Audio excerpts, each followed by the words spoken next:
All right. Good afternoon, everyone, or good morning, wherever you are. Thanks for being here. It's me, Ari Dustin, Commerce Sheet. I'm your anthropologist and sociologist. Yeah, you can see me. All right. Not gonna leave it like this. By the way, if you're Italian, come Emiliano, perfectly fine. It's my second given name. I can see the live chat right over here too on the tablet. So if you have questions, I can see it immediately. Now, everyone, hit the like button, share this live stream, subscribe to the channel, become a member of the channel. Don't links below, everyone. Thank you very much for being so generous. You can book a session with me, a one-on consultation. Check the fees and instructions in the description box below. You can check my novels on Amazon, Barnes & Noble, and find them. And just a quick reminder, I published quite some novels, as you can see. So, and there's more upcoming. All right. And above all, pay close attention to this live stream. Take notes, pray about it afterwards, and where this knowledge applies in life, apply this knowledge to glorify Heavenly Father. Thank you. Before I continue, how are you all doing today? Let me know. How are you all doing today?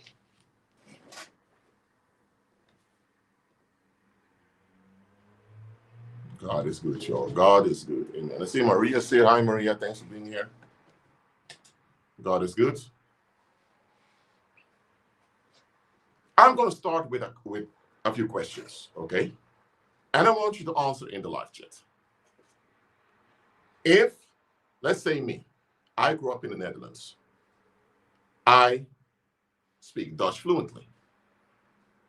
Besides Papiamento, the native language from Curaçao, where I'm originally born. I finished secondary education also. I did my bachelor's degree and my first 2 master's degrees at Leiden University. I did a third master's degree at also the University of Rotterdam. I'm not working on my PhD. It goes quite slowly, but hey, I'm working on it. If I would say right now, I did this all by myself, would it be credible? No. Because people are going to say, listen, the Dutch language exists before you were even born. Those institutions you graduate at exist before you were there. You were at mid institutions, you complete the program, but that's on you. But it's not just all on you. Yes, you were determined, you continue your shit, but it's not all on you. You also get credits due. If I would say it's all on me, people call me a douchebag, an asshole, and they would kind of write me off. That's understandable. But let's say now, not me like someone who's also from Curaçao, but grew up in the Netherlands. He became a drug dealer. He became a human trafficker. Or he became maybe not anything criminal, but he became a train wreck mentally, always in a mental hospital. Now, a lot of people are like, oh my God, what's going on over here? How did he end up this way? They may look at the parents, but nobody's going to say, we failed this man. Okay, if the man decided to do wrong, that's on him for something to do wrong, but even then could have intervened and stepped in, so they never had the opportunity to do wrong. Well, what if someone is not even criminal, they're just a total mental emotional train wreck? And they're being taken advantage of by criminals. People want to arrest the criminals, put them in prison, say we catch the bad guys. Hold on a minute. How come this guy was so vulnerable and so damaged to begin with? Oh, let's say a woman.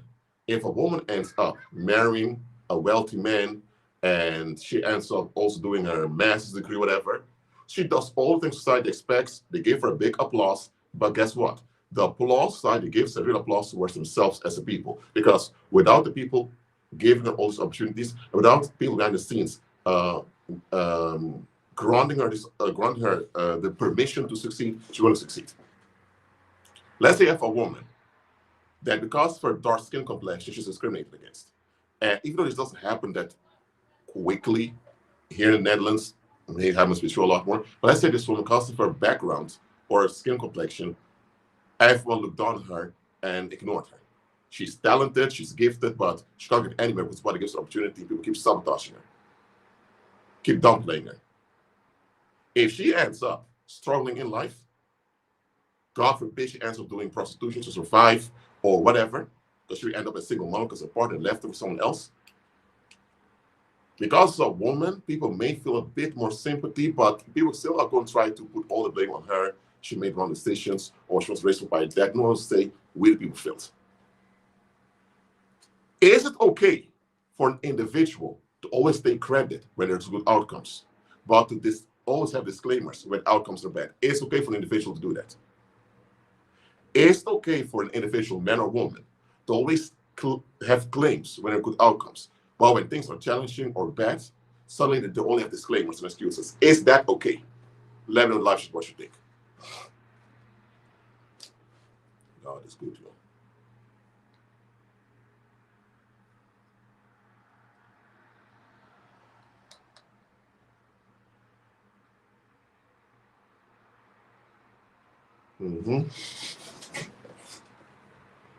Now, I'm gonna wait 10 more seconds before I get an answer. All right. God is good all the time. Well, no, it wouldn't be okay. Someone who does want to self-reflect, they're always right. If something goes wrong, it's always on you. But when you fail them, or when you appear to fail them, they want to hear no excuses, no explanations. You just have to take their revenge, which is called punishment, because they're upset. It's your job to make sure they're not upset. If they treated you badly, you must deserve it. If an individual behaves that way, we'll call them a narcissist. We'll say this individual is out of their mind. Why is it okay then for the group, or what is called society, to behave this way? It doesn't matter where you go in human history, or you just say in the present. That's how society operates. The group is always the victim. The group is always in the right, or the group always has an excuse or a good reason. And in the individual victims or the groups that have been neglected or victimized, well, either people act like they don't exist, they look the other way. When they can't do that, they try to genocide the people, so they're not even alive. They have no descendants to call the public out later on. Or when the genocide fails and they can't do it, now people come to play victim. Well, you guys were not only ones that did it bad. My grandfather did it bad too. Blah blah blah. Yeah. That's our human species. All this fallen mankind. So, fallen mankind is always escaping, and in escapism, eventually they always look for victims. That's what our species does. Government, religion, and all these things are to beautify and cover up the vampirism of our species. So the masses, the public, want to escape. So they all agree to escape in a specific pattern. That pattern is what we call society. All right. Maybe I should move this a little bit around. 1 moment. Okay. Let me see if I can block some of the light like this. No, it doesn't really work, but okay. I'll keep it like this. Hold on a minute. Why is my image mirrored? Now, let me need to fix this, y'all. Don't mirror my camera. Okay, good. That's better. That's better. Society is a pattern of escape that is enforced by the public, and it's forced through violence. However, to hide the violence, the public has a decorum. Well, another word for decorum in society, but decorum is they beautify it with holidays, government, religion, some just cults. All of that are also celebrities. All of that is a cover up the pathetic escapism of our species. Okay? Now, society is only there because the people agree to follow the pattern of escape. Now, an individual can decide, I don't want to follow this pattern, I'm not doing it.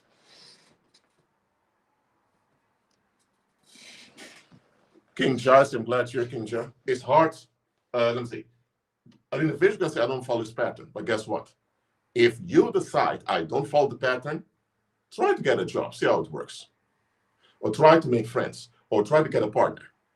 When you don't follow the pattern of escape, the public turns on you. You're dead.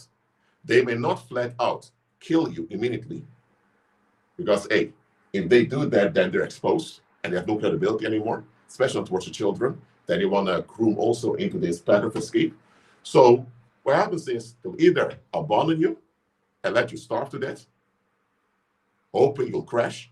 If that doesn't happen, they'll come with some charge against you, and then through the government, through the legal system, try to put you in prison or executed, or try to set you up to appear guilty.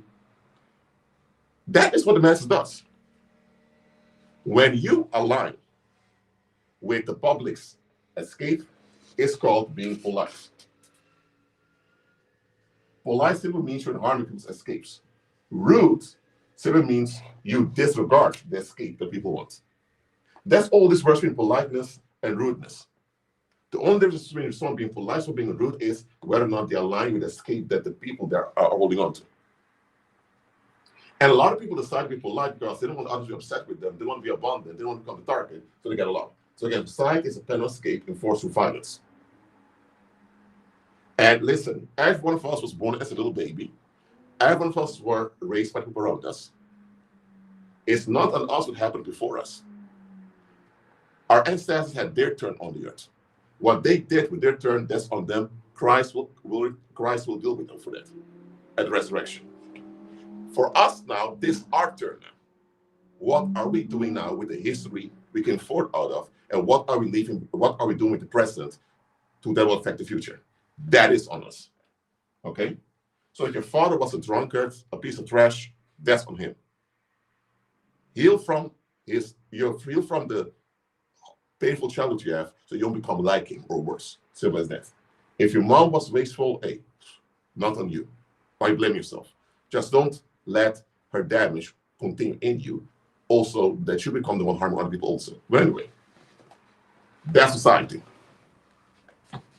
Remember what I told you, that society always has some type of disclaimer or excuse when they're neglectful, when they're wasteful. But if you fail to comply with their escape, you're dead. A lot of people excuse this behavior, or they try to mythologize it or whatever. But there are people on the earth, I'm talking about the male population now, there are men who realize, hold on a minute, this is bullshit. This doesn't add up. You guys don't care what's true or what's not true. You just want to be relieved. You always want to get some emotional payment. And if I fail to give the payment you demand, you don't care whether you're entitled to it. You want to, I'm finished. So there are men who see this and get really angry about this. But the problem is they themselves want to escape too. So they're in inner conflict. Next thing though, human beings are vulnerable and fragile creatures. That's what we are. Your body is fragile, and your mind and emotions are vulnerable.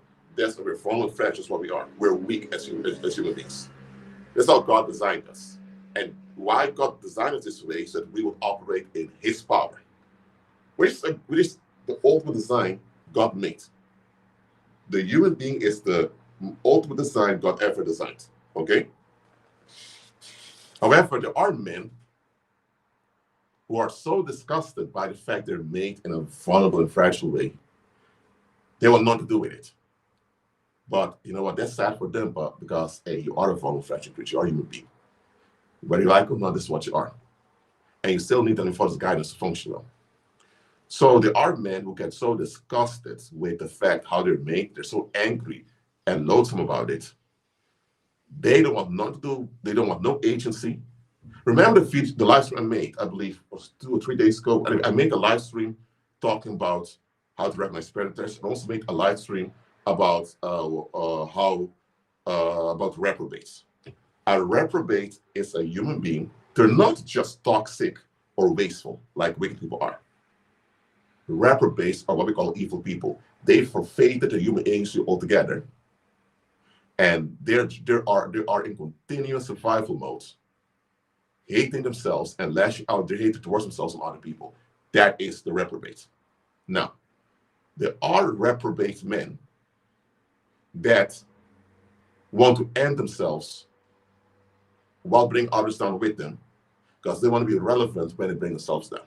So they don't want to just take themselves out. They want to bring themselves down and hold speech with them just to remain relevant. They operate in this toxic, filthy jealousy and envy. So these men who are like this, they form groups and they inquire from evil spirits to get power and leverage over the rest of human species. Well, the problem is evil spirits have no power. They don't. But the men who do this, that's what we call wizards.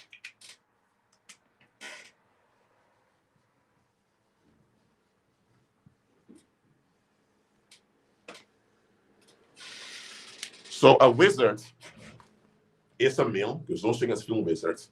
They're men who are reprobate, so they fully forfeit themselves, whether they are a narcissist, social, psychopath, no matter what type of rank of reprobate are, they are reprobate. So they're doomed. And they don't want to be saved, they don't want to be rescued, they don't want any help. They're locked up in a loop of a pity party. But the thing is, where the common narcissist wants to feed off of others and kind of still gets along, where the sociopath still wants to get some recognition from the people, and they still have some interesting working well, where the psychopath also still has some need somewhere for people to consider them. The wizard decides, you know what, fuck it all. But you know what, we're gonna pay back the Heavenly Father for even making us. We're gonna pay back this pathetic species we're part of for even existing. That's the revenge mentality of the wizard. So the wizard, they want to know the full truth, and they know the truth. In their groups, they form these toxic pity party groups where they get assistance from evil spirits on how to control the human species. Those are wizards, y'all. A wizard is not a warlock. A warlock is a man that inverts his masculinity, so that he can extract leverage from evil spirits. That is a warlock. A warlock also uses energetic tricks to get ahead in life without consulting them with Father. So a warlock puts himself at risk by dealing with either the occult or by using energetic tricks without the guidance of God. That's a wizard. No, that's a warlock. I mean, my bad. That's a warlock. The wizards are fully gone. They're reprobate. A warlock can still be a man with a good heart or a man who has good intentions. Even though he's misguided and totally lied to, that's a warlock. A witch is a woman, is a female. But also teenage girls can be witches too. But anyway, a witch is a female that misused her feminine design to gain an undue leverage over the population. That is a witch. Where she does through psychological means or directly through spells and hexes and the aid of demons directly, she's a witch because she goes outside of design, outside of God's design to get a leverage she should never have. I'm not talking about women who want to be successful and want to be seen and just want to have an impact. That's totally fine if a woman's like that. But when a woman goes out of how God designed her, acts in masculine ways, or even begin to use dark tricks to evade accountability or responsibility, just get ahead, that's a witch show. That's what witchcraft is all about. So a witch and a warlock, it's not good to be a witch or a warlock, don't get me wrong. And by the way, because a witch and a warlock implies that you reduce your own sexual quality to function that way, you're not going to be good. You may have good intentions, you may have some values in you that are good, but you're not a good human being if you're a witch or a warlock, because you're operating in a dysfunctional, declining state. So there is no such thing as a good witch or a good warlock. Not because they're all evil, nasty creatures, but because you cannot get long-term good outcomes if you yourself are in a state of decline. And the witch and the warlock are both in a state of decline. But the thing is, the smooth success they get with their charms. A charm is, again, when evil spirits drop some of their green stinking feasts on their energy fields, and that becomes like a shield against danger for the witch or the warlock. Now, the thing is, with charms, witch and warlocks can get smooth success, smooth outcomes, but there's always side effects coming with it. The first side effect is you're lower in your sexual design. That's one thing.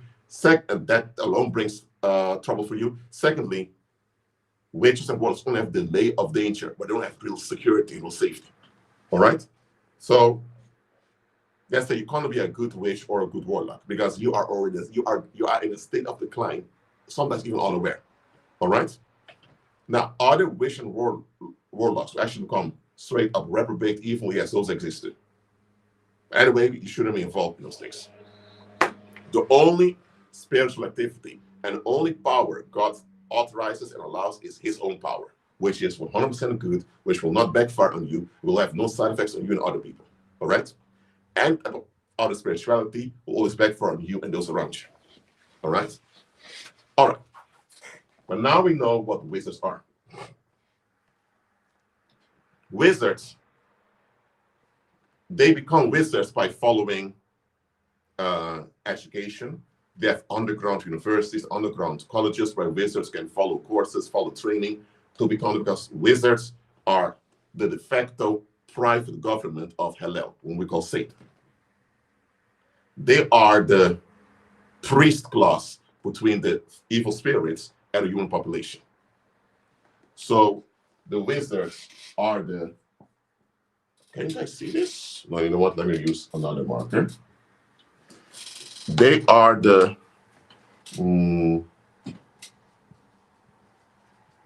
priest class between the human species, us human species, and the fallen angels. Now, in ancient times, the wizards were in the open. They were the ones behind the kings and emperors. And often they also were the ones sometimes even governing an area. And it was open. They were the priest class. The thing is, the rise of the gospel, the rise of Christianity, I'm talking about the real deal Christianity, not plain Christianity which developed over time. The rise of the gospel challenged the whole pattern of blood sacrifice that our human species relied on for so long. So eventually, these priest classes were exposed to what they really were. And because more people came to for faith, blood sacrifice, and all that, they were threatened with extinction. Now, these wizards they self-reproduce naturally, having children that succeed them. First of all, only sons will even succeed them. Some of them do have sons that succeed them, but most of the time they recruit. But then, nevertheless, the existence of this ancient priest class, it was threatened with extinction. And the issue is, without this priest class, mankind was better off. Because people in the world that don't want to follow the Heavenly Father, they need some type of control over them, or else they will escalate, destroy everything. That's how unstable our species is. So, the Heavenly Father tolerates bad people to have leverage over worldlings. Because for some reason, worldlings tend to listen quicker to bad, toxic, and evil people than listen to people sent by God. So God tolerates these worldly authorities. Now, the priest class in ancient times, mentioned before, used to be in the open, out there. They're above the government, all of it. Since the Council of Nicaea, I believe it was in the year 225. Anyway, since then, the priest class has gone underground. And they became what we call the underworld.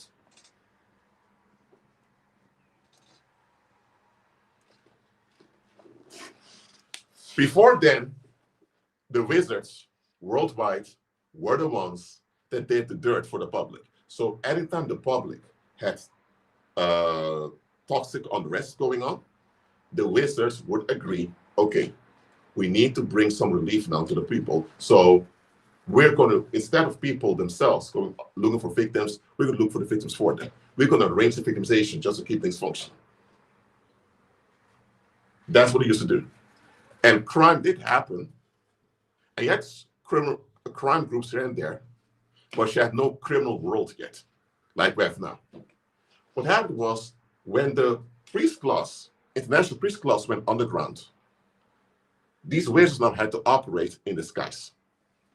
So that's when they now took over all the criminal activity. Now, there are people committing crime here and there as individuals or as small groups that aren't part of the underworld.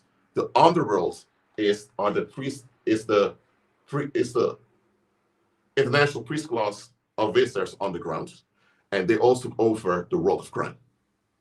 So, and the world of crime is dedicated to the Nephilim called Hermes, the Greek god Hermes, also called Mercurius in Latin, also known as the god of thieves. So if you're involved in crime, but you're inaugurated into the underworld, listen, you're in trouble. You either join, they will pay your visit, or they take you out. Simple as that. Selling of drugs. The drug trade is based on pharmakia. There's also an occult discipline, also related to the Greek deities. But anyway, so wizards operate in the underworld. So they're in disguise. And they have their locations on Earth where they come together and consult one another and consult evil spirits on what to do with the population. And now, the underworld is filthy rich. Because remember, in ancient times, they were the priest class. So they had the final say over the finances, even in what we call the Roman Empire. And the Han dynasty, all that. They were the ones that had the final say even over the finances. They knew where all the gold mines were, silver mines, all of that. So they knew the best shipping routes to ship for trade also. So since ancient times up until now, the underworld has trillions worth of what they call US dollars, euros, whatever. They have trillions. And what they do is, through criminal activity and through things like sex trafficking, pedophile rings, all of that, through all these harmful rituals, they keep their dark cash flow going. And the underworld also has the section called the criminal world, and the criminal world is there to launder the ill-gotten gains from the underworld. All right? Before I continue, it's all clear up until now. Let me know in the live chat. Let me know.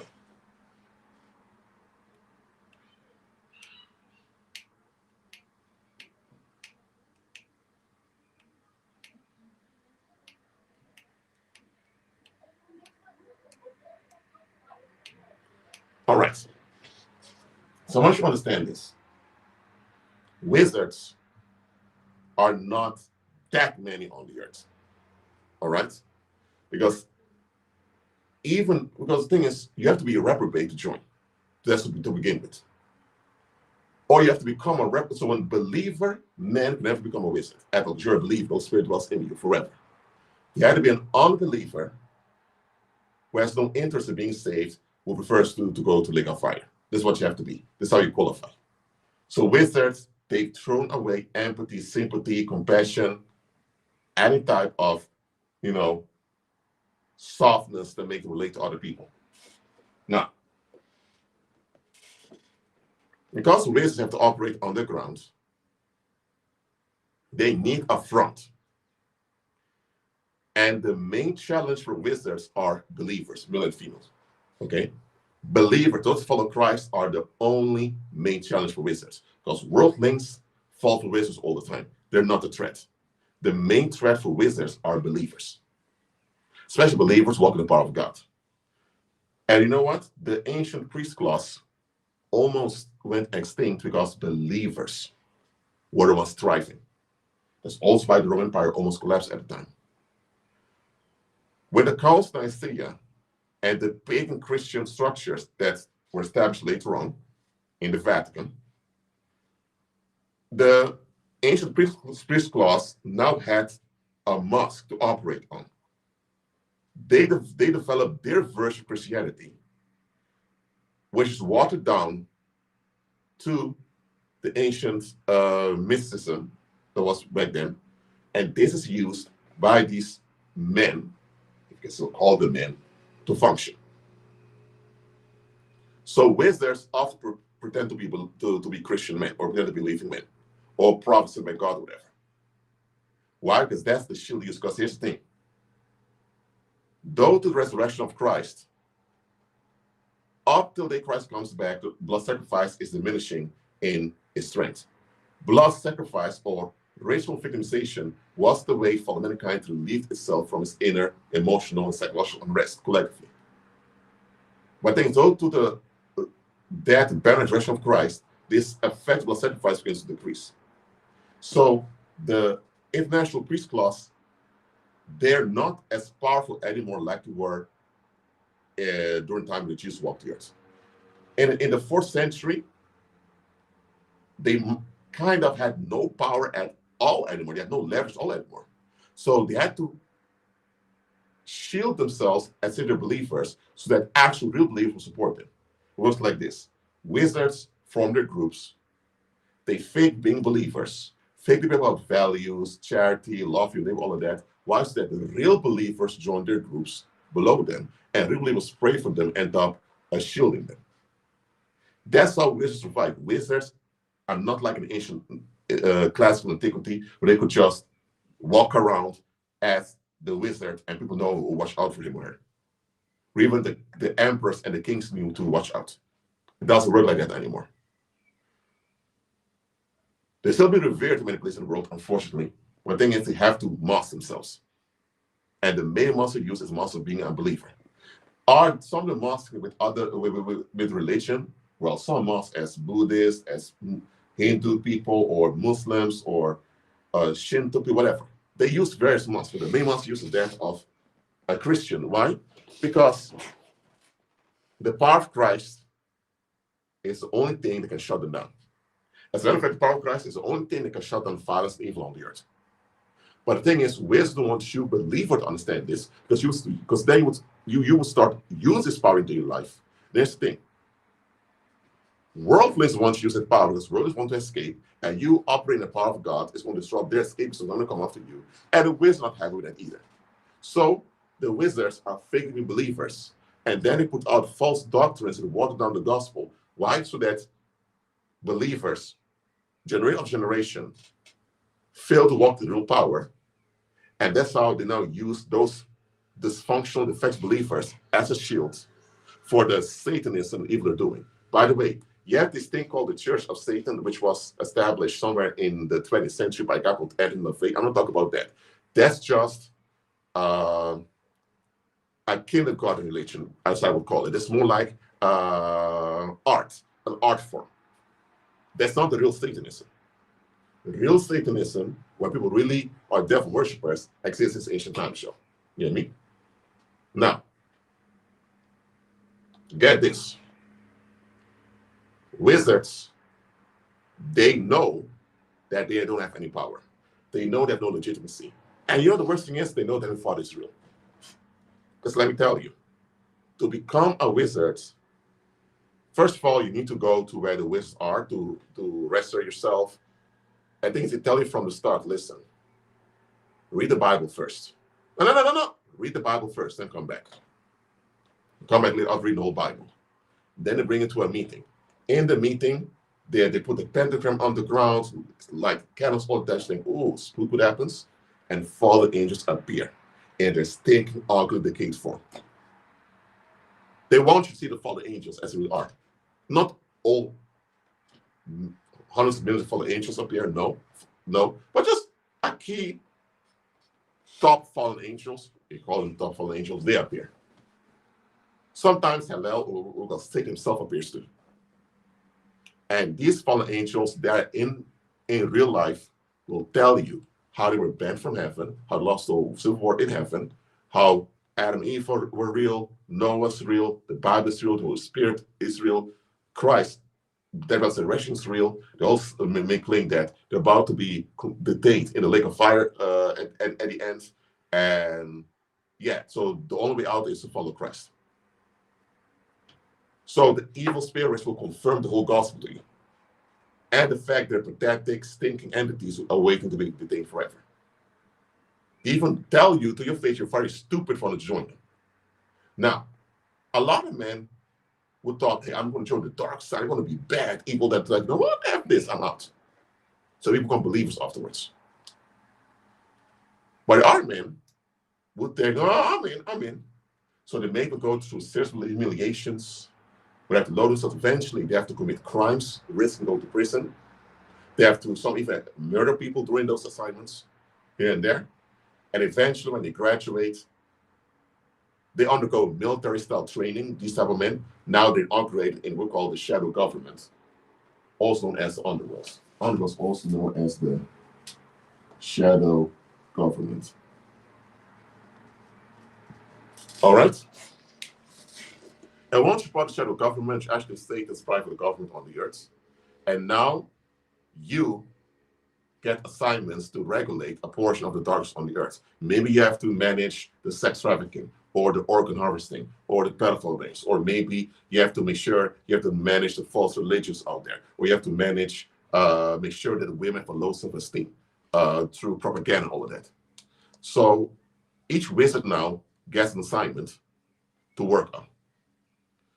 That wizard now, let's say one wizard gets assignment to make sure, let's say you have, let's take for example, Brazil. Let's say now you have a few wizards from Brazil, and they get assignment to make sure that the women in Brazil all have mental health problems. That's what they need to do, because with all these women, with millions of women have mental health problems, they're going to be emotionally polluted, and that emotional pollution is going to weigh down the male population too. Before you know it, you have a whole cesspool of negative energy the demons can feed that become more powerful. And all the sellouts that get demonic charms can use all that pollution to earn easy cash also. So yeah, let's say you have 3 wizards who get assignment to make sure that the females in Brazil have a low self-esteem. These 3 wizards, cash is not the problem, because remember, the underworld has trillions. So they now approach warlocks, actual warlocks. And one of the warlocks is made the handler. And the warlock that becomes the handler is the chief warlock who now oversees operation. So let's say you have 3 wizards, and they choose one handler called Mike. I just make up a name, Mike. So Mike is a warlock becomes the handler. And the goal is to keep the self-esteem of the women in Brazil low, to make them all have mental health problems. So Mike now gets 10 billion, whether it's 10 billion euros or US dollars. Anyway, let's say it gets 10 billion euros. And they say, you have to use this 10 billion to make this happen. So Mike now is he's a handler that also becomes an underworld banker. He's an underworld banker now. So Mike now has his own team, his own staff of warlocks and some witches here and there. Let's say he has a staff of 200 people. Mike and those 200 people, most of them warlocks, some of them witches, now have to travel throughout Brazil looking for ways to launder all that cash. And let's say now they approach a bakery and tell the bakery, listen, we're going to pay you 1 million a year just to let the drugs pass through here. And don't worry, some of us warlocks work at the police, at the courthouse, so we got you covered. Most likely, if you refuse, they shoot and kill you anyway, but that's how they do it. So now you have bakeries, restaurants, all these places that are front for drug trafficking, all of that. They also have churches and some other places that function as hidden brothels. And now Mike tells some of the chief warlock, some of the other warlocks, you know what? Go to the mainstream media and make sure you finance programs that are not healthy for the women. So now you have these talk shows in Brazil where they promote this toxic feminine empowerment, where women don't have to be feminine anymore, they can be masculine and succeed. Or they have all these documentaries of women victimized, put in people's faces. Or then you also have some of these warlocks. Now you have warlocks on payroll. They get paid to date women and suddenly dump the women. Some leave them behind pregnant, turn them single moms, all of that, just so that there are more women traumatized in the community. So all this is happening. And over time, Mike succeeds to make the climate in Brazil so emotionally toxic for women that a lot of the men now also become victim of it. So now these three wizards now succeeded to their hand their mic and stop at 200 just to keep Brazil's emotional climate low. That's an example of how it could work. And that's how they do it worldwide, John. And so they have, and the thing is, all the cash is earned, all the productivity goes back to the underworld in the safes. That's how the trillions remain, generation century of the century. As a matter of fact, wizards may even instigate conflict, civil wars, and then they make sure that both sides are funded so that they can earn a lot of cash based on the warfare. So while genocides and are going on, bombs are falling, children dying, they're cashing. Gold, silver, obtaining a lot of wealth goes back to the safes of the underworld. So the trillions remain over there. So wizards have warlocks on payroll. They don't want women on payroll, so they don't want any witches on payroll directly. The warlocks can do that. The wizards don't want it because they think the creation of Eve was a mistake by God, so they don't want to do it. Okay? But it's one thing you need to understand about wizards over here. Wizards know very well that they can only operate as far as the public allows it. Wizards understand that there's no such thing as private space on the earth. And for that, I need to, I'm going to wipe this out right now. Hold on. There's something else I need to explain over here. But before I continue, is this all clear to you all already? Let me know in the live chat. Hold on.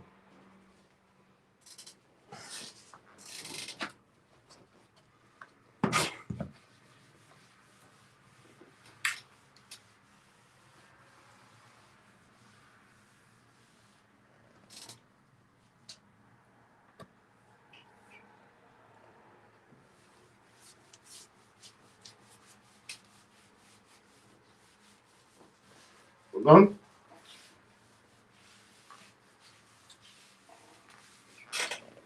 All right. Now let me continue. Let's say now this is Kevin right over here. Kevin is on his farm. The farm is his property. There's his house over there. There are his cows over there. This is property on his farm. Let's say now there's some children from the town, sometimes coming near his property. And he can stand and say, get away from my property, blah, blah. It's so bitter towards them. You know what I mean? People may say, well, it's his property. He doesn't want them there. It's his thing. No. He's in a negative tension. That negative tension radiates throughout the earth. Okay? So if he's focused directly on the children, through the ether, his children may face psychic violence also. So he's doing child abuse from a distance. And his children grow up with a lot of problems because of this. But hey, he's on his property. We humans would say, well, it's his property. He pays tax for it. So it's his private space. The warlock knows no such thing. The earth is one location. Him being in his negative emotional state, radiating this toxicity goes throughout the entire earth. It echoes, bounces throughout the entire earth. So he's affecting everyone with it. Not everyone is directly affected by it, but it affects everyone with it. Let's say now, one of these children, these mentally negative upon, at school, breaks down a mental breakdown, and then one of the teachers says, okay, enough now. And the teacher, a guy called Ken over here, decides, I'm going to pray. And Ken and his wife pray fiercely, intensely. Eventually, their prayers work. The negative tension from children is blocked. But guess what? Now, it's all hitting back very hard onto him. One day you may hear suddenly that farmer Kevin died of an accident and his owners fell from the stairs very hard on his head and he died. Or it may be suddenly he lashed out and beats his wife out of the blue and the police has to come with effort. Anyway, the backfire is going to hit him. But Rashid is on his property. He's in his house. Listen, you were born naked with empty hands and you will die naked with empty hands. Everything between the day you were born and the day you die are temporary possessions and associations. Real ownership, no human being has. Legal ownership is a fiction that the government uses to regulate resources, whose ox doesn't have oxes. Thing is, it's a legal fiction. It doesn't exist in reality. Only the Father is the owner. And the thing is, evil spirits know this, holy angels know this, and wizards know this also. The only ones who don't accept this are the common people out there. Always want ownership over something or other people. You know what I mean? Always want to have control. Wizards know they have no ownership, they have no control, and they never have. So let's say now this Kevin is emitting all this heaviness. Eventually gets worse and worse. More people get injured by it. Question arises. Why are people allowing this to happen? Yeah, Rashid, is his property, is his personal space, his body, his choice. No. He has the natural obligation to serve the Heavenly Father and to be there for the human species, like all of us have. But the world that doesn't want to follow God themselves are in negativity, so they often concede to wasteful people. If you came to this man's farm to confront him and tell you, get off my property, in some cases, like in the United States, he can shoot you, it's my property, and people defend well, it's his property. Well, wizards understand the whole entire earth is Heavenly Father's property. He owns it. That is only a possession this farmer has for now, that the government calls his own. The government called owner, but in fact, it's just a possessor that possesses the land for now. It's just his turn. That piece of land used to be a forest centuries ago, or used to be a town over there. It's just his turn now to have a spot of land. So the wizard looks at this and realizes, hold on a minute, this guy has to be dealt with. The wizard can understand it. But it's also, hold on a minute, how come people just allow this to happen? So in this case, the public is conceding to this man's wickedness. And wizards understand there's no such thing as private space. A wizard can be all the way in a basement in Antarctica or New Zealand. If he is emitting negative flows in the earth and people counter it, wherever it is, it's going to hit him. There's no such thing as anonymity spiritually. It's not just for wizards. If you are part, if you have a good attitude towards, let's say, someone at work, that individual may not know it's you, but people like you would generate all these positive flows with that individual, are with them being more stable. They will never know it's you. You don't even have to pray back before the individual. Just having this positive attitude emitting out of you towards them is already effective. But on the other hand, if you're part of a negative flow towards someone or a group of people, let's say now you're at work and nobody likes the baker next door. Nobody likes the baker next door. Everyone thinks the guy's a horrible man, blah, piece of shit, blah, blah, blah. One day, that guy dies of a heart attack. The heart attack was the result of all this psychic pressure that affected the man's body, and eventually heart stopped. So all you guys who had this dislike and hatred and this anger towards this man, you guys committed murder, paranormal homicide. Now, none of you can be arrested by the police and stand trial and go to prison or get a death penalty. But you just killed someone. You didn't go physically with a gun and shot him or stab him. You didn't push him upstairs, nothing. You didn't poison him. But the thing is, the next meditation generated a toxic climate that empowered demons, and eventually either a demon killed him, based empowered by you guys, or the next meditation itself killed the guy. Once that happens, demons get close to you because you just sacrifice a human being. Eventually, you leave that job, you go elsewhere. But now that you're elsewhere, you have all these difficulties haunting you. What happens? The niece of the baker that died, the baker next door at your previous job, that niece began to cry out and demand justice for whatever happened to her uncle, because she knew very well she thought it was weird when her uncle died this way. And when she was praying, declaring for clarity,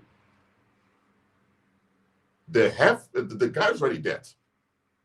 But there's a mark left, there's a shock left in the ether, in the Earth's atmosphere. There's a mark left of tension as a result. So the guy died, the body's buried, but still this kind of burst, and energy burst in the atmosphere that recorded what you guys did. So now that she's praying declaring for justice, that mark in the atmosphere begins to crash on all of you. So now you didn't go to prison, you weren't charged, you don't come on record, but it's hitting you. So there is no such thing as anonymity, and there's no lawyer that can shield you from actual, real, natural consequences. Now, prison and fines and a criminal record are man-made consequences. And man-made consequences, you can evade them or escape from them if you do it well. But nobody can escape an energetic backlash. Listen, nobody knows what you're thinking, nobody can read your mind. But the quality of your thoughts impact both you and those around you. And if your thoughts are filthy, negative, and wasteful, and you keep holding on to it, you are polluting the environment, causing harm both yourself and other people. And at some point, you will reap what you've sown, it will come back to you unexpectedly. And there will be no lawyer and no politician that can help you. Not even a wizard can help you from an energetic backlash. Is this clear about energetic backlash? Let me know in the live chat.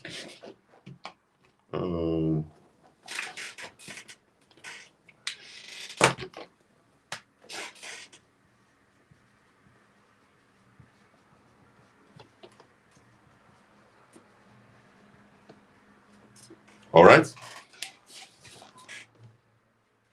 So look, just because something bad happened to you doesn't mean you brought it on yourself, like some people teach.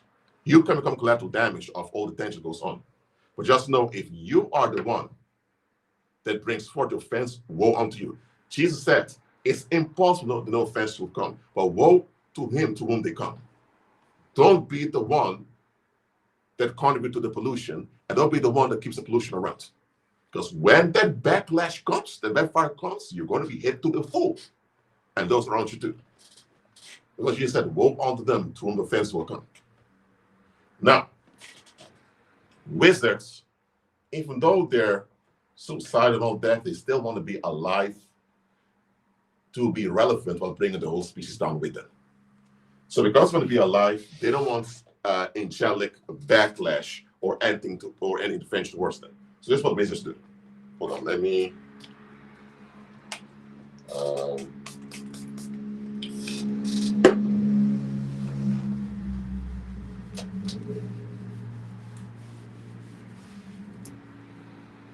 All right. Wizards want an energetic shield.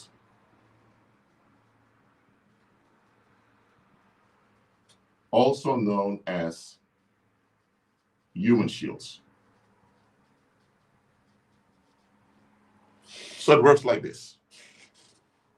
Wizards here are active, doing their bullshit. If their negativity comes over the people, let's say this negativity they're doing, and this is the people right over here. If they just do their crap and affects the people, that is an open, complete violation right over there. It's a full crime, no doubt about it. If it goes on too much, eventually, either from heaven above, holy angels can come and intervene, and they don't want to face that. Or if there are people there complaining about it, shaking off of them, full backfire on them. And they don't want to be deleted. So what they do is, they do the following. They show you what they're doing.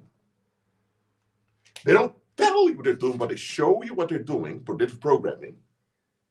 They show you the stupidity they're about to do to you. And if you begin to ask questions and begin to wonder, what the heck is this? They have to stop. But if you just brush it off, after 3 warnings, they think, okay, we're ready to go, because people are consenting to this bad thing happening because we showed them what we're about to do to them. They don't go against it. They don't care. So we're going to just do it. Because what happens when they show you what you're about to do, when they present negativity onto you, and you don't shake it off or you don't counter it, what happens is you become receptive to the negativity. So let's say now the wizards want to bring back child prostitution, for example. They may hint towards this in some of the movies they're making. Or maybe some comedians paid by the underworld, the worlds themselves, making some weird jokes that aren't okay. If the public does not counter it, they're absorbing the negativity out there. So before you know it, a lot of people become absorbed into negativity. And then the negative words are doing has a full effect. And the thing is, they get away with it for a moment. Why? Because the people are absorbing the negativity. The only thing that can happen is that the believer shows up. But if the believer shows up and begins to counter this, the believer has to both fight off the people and the wizards. It's going to be quite exhausting. Let's say now you have a bunch of wizards, okay, here, and do the bullshit. But let's say in the population, people are thinking, what the fuck, we don't dig this. Immediately, it instant backfire, you stop it immediately. So wizards are looking for public consent for the ways they're doing. And because they know most of the human population will never trust him Father, nor submit unto him, nor look for any solutions, they know that most likely they will find people that will either collaborate with them or people will absorb the ways they're doing. Because the moment the people begin to complain about the shit the wizards are doing, the wizards can remind them about, didn't we tell you guys what to do? Why did you guys come against us? Not the public has explained and confessed they're wasteful and they were part of the problem. They don't want to do that. And that's how the wizards now are blackmailing the public to be left off them. So wizards want the energetic shields, or they want to turn us into human shields, so that whatever shit they're doing is, we become absorbed towards it, and that's how they avoid consequences for the moment. All right? So wizards, instead of seeing how unstable our species is, analyze me and Father, let's forgive one another and serve God. Let God deal with the people. They think, well, we don't want to be forgiven either. You know what? We don't even want to exist. Or we exist, so we're going to pay God back with hatred. We're going to bring everyone down with us. That's the wizard job. Nevertheless, the wizard still wants to be alive and around. That's why they don't want to get backfired. That's why they always work in ritual ways. And the warlocks and witches that are on payroll of the wizards or who assist them also follow these rules. They have to give 3 warnings when they're about to do some shit. If the people don't take it seriously, or the people just brush it off, or the people don't care enough, then they go forward, because then they have the people not part of what they're doing. Is this clear to you all? Let me know in the live chat. Let me know.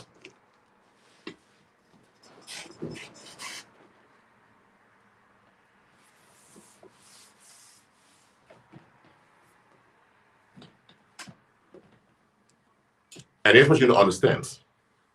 A wizard is possessed with thousands of evil spirits. That's how they get the demonic leverage. They're like walking villages of demons, y'all. Now, the demoniacs in the Bible, they were community victims. That's why they got so many demons in them, because those demons were forced in them through victimization. With wizards, they're willingly absorbing thousands of demons in them just to get the paranormal advantage they're craving, which is quite retarded. And here's the thing, wizards that sometimes are abandoned, they end up in prison, or they end up being murdered, all of that, or end up homeless in the streets. So wizards are not invincible. That's all you know. They are powerful though, but the power is extremely limited. It's not even real power, it's just extreme leverage through demonic aid. That's all they have. All right? And wizards were the group that Jesus didn't have much compassion for at all.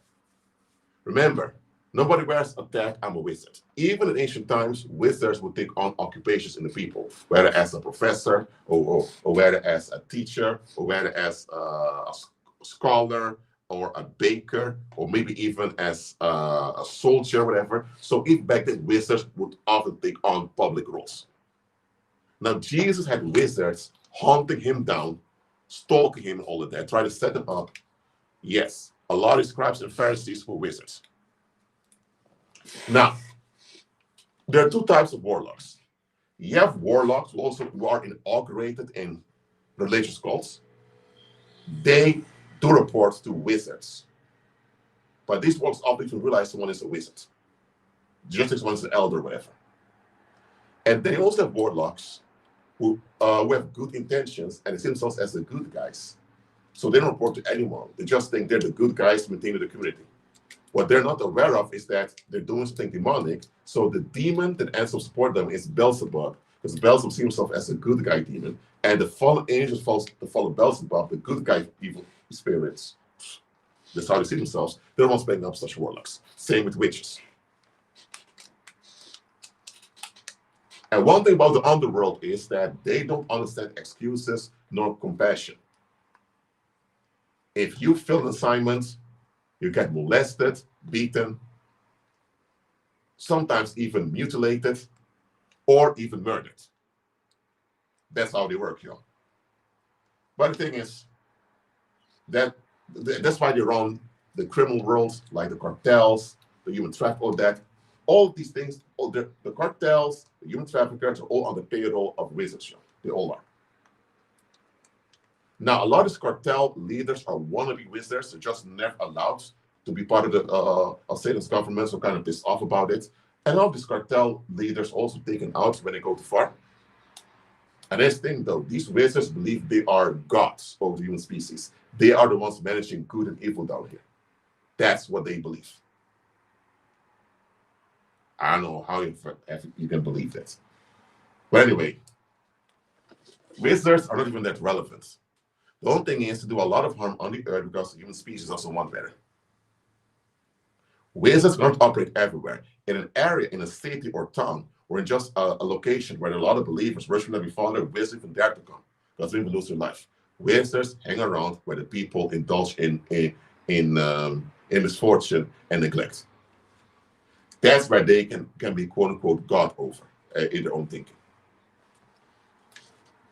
Now, are wizards directly coming after believers? Well, they try it, but once the believer is strong enough, they know to stop. But you know who doesn't stop? The common people. So sometimes wizards turn against the common people because those common people may trigger heavily intervention, which the wizards don't want to happen. So wizards never have the believers back.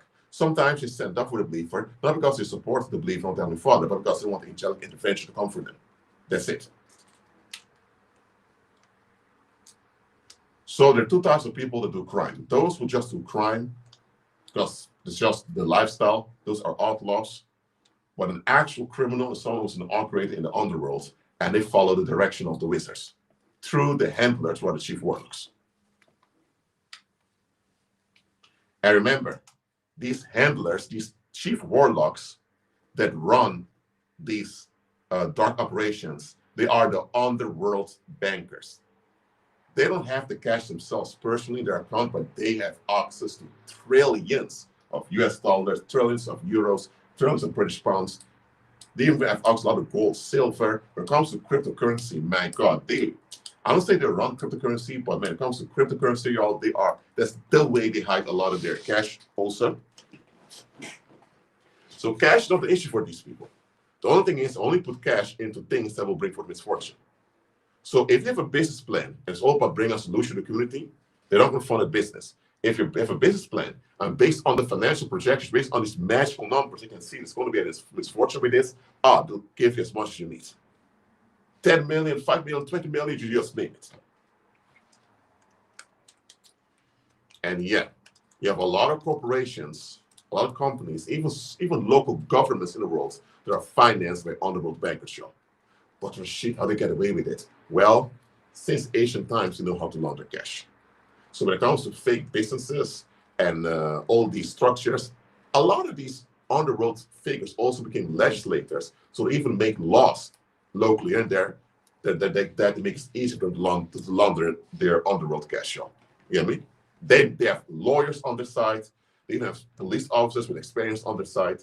So they're not invincible, but they can get away with a lot. There are even prisons that are run by wizards, y'all. So just so you know. Because a lot of these prisons are there to generate unrest in the prisoners that becomes food for the demons. That's why in many prisons, they support male-on-male rape, because that the sexual trauma brings forth more pollution that can feed evil spirits. That's why sometimes they give long prison sentences, not because they care about the so-called victims, but because they want to use these convicted people now as a food source for the demons. Is this all clear to you? Let me know in the live chat.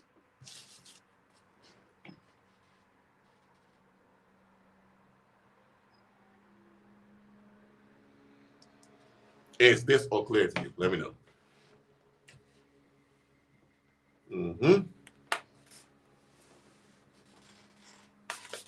And remember, all wizards are reprobates with full knowledge of who their father is. They know the full truth. Fallen angels even show them everything, and they also have books and sources confirm everything. Wizards study a lot, y'all. They study a lot. They learn many languages. They do all of that, y'all. They're not dumb people. Now, they are dumb in attitude, because why the heck would you be willingly doomed forever just to get sympathy? Are you kidding me? But anyway, they're quite intelligent. They have a big intellect, but they're determined to bring themselves and all speeches down. That's it. Hold on.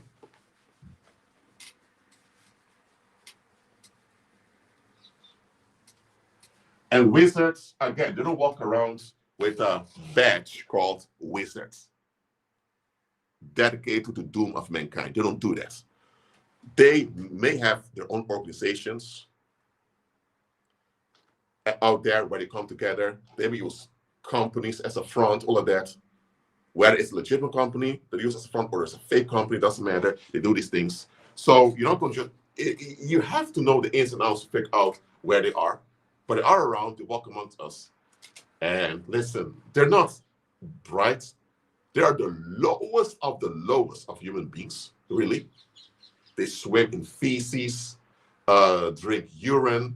They swim in urine also to symbolize the filthiness of the demons. They're the ones that believe in molesting children to build out themselves from the freshness of the child. Why? Because it's wizards, because they hate themselves so much, they don't want to wash themselves, brush their teeth. They don't want to actually take care of themselves. They have to. But overall, physically, they may wash themselves, brush teeth from time to time, but really they don't even want to take care of themselves. But they do want to be alive and relevant. So on an emotional and mental level, they are a stinking wasteland, y'all. So that will also affect the body. How do they build out? There are magnetic rituals that they use when they molest children to build out the freshness of the child. They used to young, not only children, young people also, but now you know why they do things like this. And also vision warlocks who sell out also participate in these things. I believe it's called adrenochrome or whatever they call it. Yes, you have rituals where they molest and eat children. Yes, it happens. Okay? Because they're lazy and ambitious. You can't be lazy and ambitious at the same time, but they're lazy and ambitious at the same time, and they get their bill out by harming the little ones. That's what they do. And they get away with it because a monster for human species is pathetic to all to escape all the time. All right? Yeah, someone asked a question. So warlocks have their, hold on. Let me show the question over here. Okay. So warlocks have their own inherent knowledge and wizards build up their own knowledge. Well, it's partially true.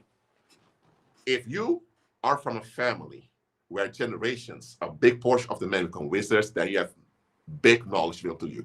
You even have secret libraries with records that the common academic can't come to. The common PhD doesn't even know about. By the way, there are people from these wizard families, yeah, they exist, who become believers, and they leak out a lot of this information. They scan a lot of these forbidden books and put them online, y'all, or put them on YouTube. That's how we know a lot about them also, because the people on the inside become believers. So you know what? I'm going to expose all of this. I want this thing to go down. But wizards have knowledge from all back to ancient times, y'all, in secret vaults, secret in mansions, with secret libraries, all of it. Now, can someone as well that's a private library in own house? Yes, doesn't mean they're a wizard, but wizards, they have properties where they have all this hidden knowledge and documentation. Warlocks can, if a warlock is part of a religious group, then they have inherited knowledge. But it's not their own knowledge, it's knowledge from the group they're part of. If someone is new to being a warlock, then they have to learn from the start. Okay? But most wizards, they join, so they have to be inaugurating all this knowledge. Unless you're from a wizard family, and they're not the members of such families on the earth, for obvious reasons. Okay, hold on. Is there another question? Okay. Let me see if I understand this question. Yes, Claire. Do wizards report to anyone higher besides demons? Listen. Wizards report to the wizards with the highest rank. And above that, they answer to Hallel, Satan himself. That's what they do. But the thing is, wizards don't get along for the first because they hate themselves. Satan hates himself also. And he's not even pleasant to be around. So they rather don't have to report to Satan directly. Because Satan has a bad temper continuously. And he's quite effeminate also. But anyway, just know, every wizard is a reprobate. You have to be a reprobate to join to begin with. And another thing, so whether you're a sociopath, psychopath, or narcissist, you have to be a reprobate male to become a wizard. And all wizards are predators. Yes, all wizards, not some. All wizards are predators. All of them. There is no wizard that's not a predator. Doesn't mean that they're all molestial all the time, no. But they're either predators towards children, predators towards adults, they're predators, y'all. But they manage to mask themselves very well. Anyway, don't fear wizards. They're nothing relevant. Just a human species keeps them relevant. It's just like evil spirits. I even dare to say even lower, more pathetic than evil spirits, to be frank. But anyway, Jesus himself rarely had much compassion on these men. He was very harsh, direct towards them. And listen, showing mercy and compassion to a wizard, you die.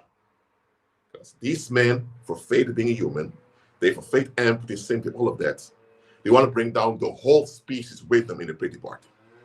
And they are devoted to that, y'all. Determined.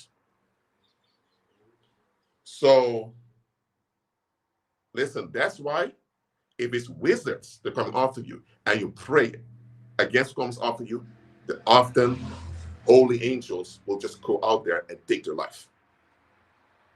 Simple as that. And listen, we don't wish harm on anyone.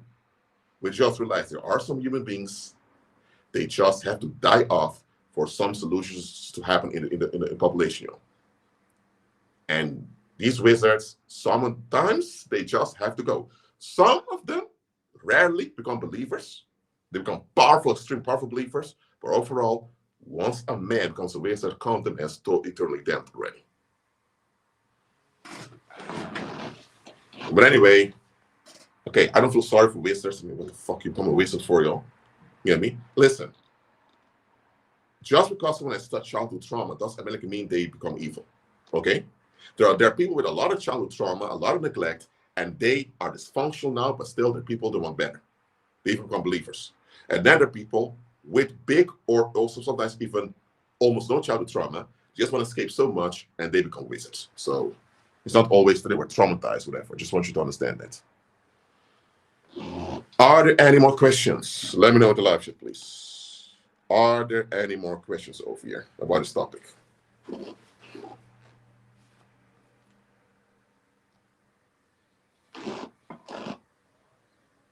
Oh, remember one thing.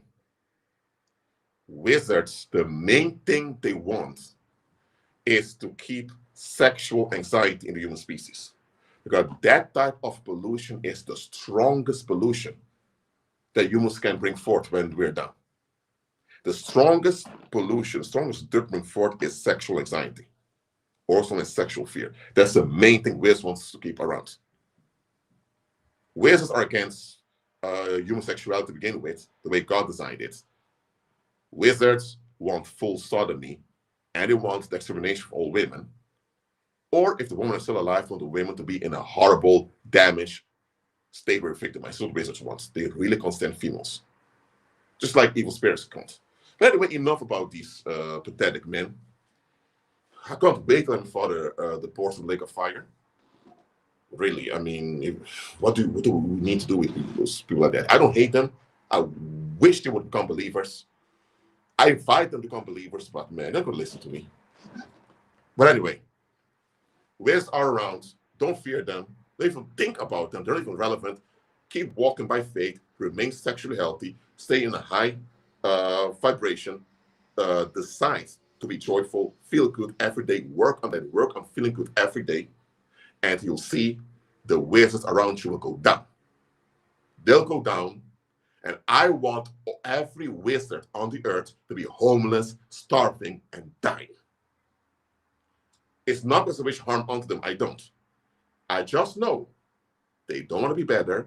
They don't want love. They don't want recovery. They just want a pity party where it's all about them, bringing everyone else down with them, and they have no care how much they harm other people. People like that, they need to go. I'm not saying go and execute them, no, because I'm not bloodthirsty, and I don't want any of you guys to go to prison. I'm just telling you. Keep walking by faith, because the more you operate in this high vibration of joy, the weaker wizards become. Eventually, they crash down in all their operations. That's what I want to happen. I don't want to see any wizards thriving out there. I don't want to see any handler being successful. Understood? All right. Any more questions? Let me know in the live chat, please. Let me know.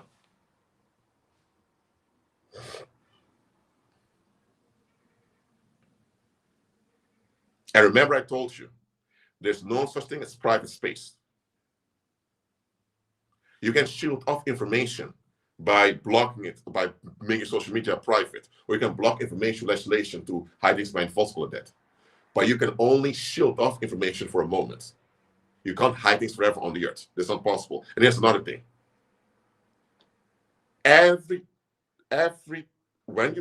How you think and feel on the inside echoes in your energy field throughout the entire earth through the ether. Okay, good or bad. So if what comes out, if your emissions are bad, you harm yourself and others, and at some point, people have a right to backfire it and will hit you wherever you are. There is no police protection, no privacy law, none that can rescue you or bail you out from energetic backfire. And because a lot of people think that they can hide. Oh, I'm anonymous. Oh, it's my boundary, my privacy, none of your business. Hey, that's bullshit. Everything is an open field in spirit world, y'all. But a lot of people are not ready to hear this. There are wizards that become believers, y'all. And they become powerful believers. Damage, of course, you have a lot to recover from, but listen, I'm not the one that gave them up. Jesus gave them up. They gave themselves up. And now they want us to give ourselves up with them also. Sorry, dude, it's not happening. Not happening, y'all. Whew. You have young wizards, older wizards. And remember, they don't care about luxury. They don't care about private jets, nice cars. And they don't care about sexy women all because they hate human sexuality. Human sexuality requires vulnerability, embracing vulnerability and fragility, communication. They hate that. They hate human sexuality. So they can't. Beautiful women, oh, they vomit because they don't want to see it. They're anti-female. So why do they often put good-looking, what they call sexy women in the programs? Most of these women put out their wishes anyway, or too stupid to comply with them. Why would you comply with people that hate your very existence? What are witches doing that? Or the reason they do that is to attract common men out there to fall for the programs. That's what they do. They use them as honey traps. They use all that luxury, whether it's fancy cars, fancy hotels, sexy models that are all around, or a lot of cash flow, stacks of cash. They use all of that as a bait to get common men to be miserable with them. Not over here, y'all. Heaven and earth belongs to Heavenly Father. He decides who has power on which believers power on earth. God only gives power to believers. So wizards have no power. They're only powerful in impact because the mass out there are pathetic. You get me? And they have things. A wizard is like a sewer. Just like you're in the toilet, you poop, pee, and flush, and go to the sewer. In the sewer, you have all the waste from the whole neighborhood flushing towards the sea.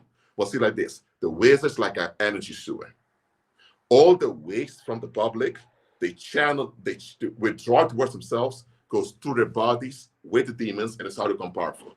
So they're actually a sewer of the negative waste we emit. All the sadness, anger, bitterness, all of that. I mean, what the hell, y'all? Shit. They even swimming, actual feces, all of that, y'all. No. Listen, wizards are not, they don't have any power. They don't have extreme leverage to what they have. But none is compared to the power of the believer. Listen, the Father owns heaven and earth. He owns everything on the earth and everyone. All the gold and silver, all the riches belong to Heavenly Father. And God decides which believer has power. So if God tells you, Rashid, not yet, it's not yet. If God tells you, Rashid, hold on, not yet, it's not yet. I'll patiently remain active while waiting on the Lord. That's why I don't mind having donation links, ask you guys to donate from time towards me. Right now, if any of you have some cash you can miss, please donate towards me. They act a bit stupid towards me over here. I keep hearing you have 3 master's degrees, you're overqualified. Not really give me a job, freelance shifts, forget about it. They told me to apply for effing welfare, y'all. I just complied. But you know what? I'll be open about it. I'm not faking like everything is sweet over here. There are difficult times, but I don't effing care. Whether I'm paid or not, I keep doing the will of God, my Father. So the body of Christ is edified. I've been doing it for years. Even before I received donations, I kept doing it. I didn't compromise then, I wouldn't compromise now. So any of you, with anything you can miss right now, the links below. You have a US dollar link, you have a euro link, you also have an anonymous link. If you want to do it anonymously, please help me out now. Thank you very much.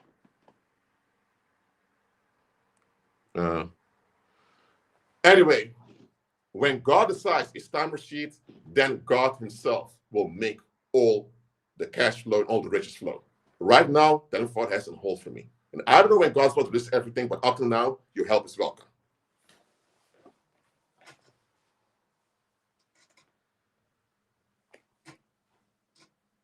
I want all believers to walk in full power. I want believers to replace this priest clause. It almost happened at the end of the Roman Empire. It almost happened back then. In some location on earth, actually happened for a few decades that the wizards couldn't do anything over there because believers took over. Why can't believers take over right now? I know we're in the end times. A lot of believers are led astray, but at least I want as much believers as possible to take over, to become economically relevant, financially dominant, so that these wizards are ran out, become homeless, their operations crash down, y'all. What about that?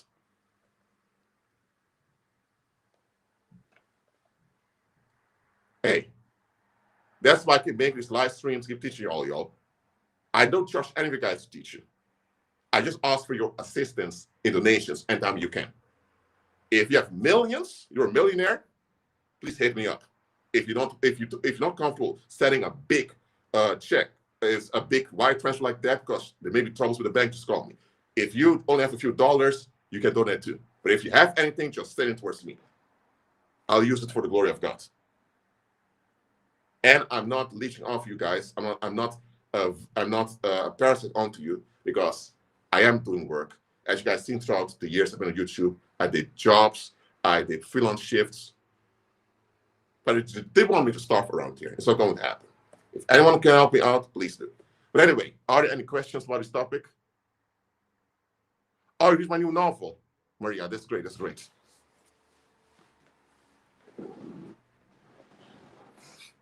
If you're a wizard watching this, yo, can you please cut out the swimming feces bullshit you're doing? Can you please cut out the pity party, crying because you're a vulnerable, fragile creature? Guess what? When you're dumped in the lake of fire, forever you're going to be a vulnerable, fragile creature, having to listen to all the crying and murmuring of billions of human beings and over 500 million fallen angels will all feel they're the victim. And you're not going to be anything relevant down there, I'm telling you. So please, while you're still alive, turn to Christ immediately. You know who he is. Just turn to him. Let his blood wash you clean. All right? Okay. I got no more questions. Well, thank you all for being here. Keep on in Christ. Be at peace. And I will see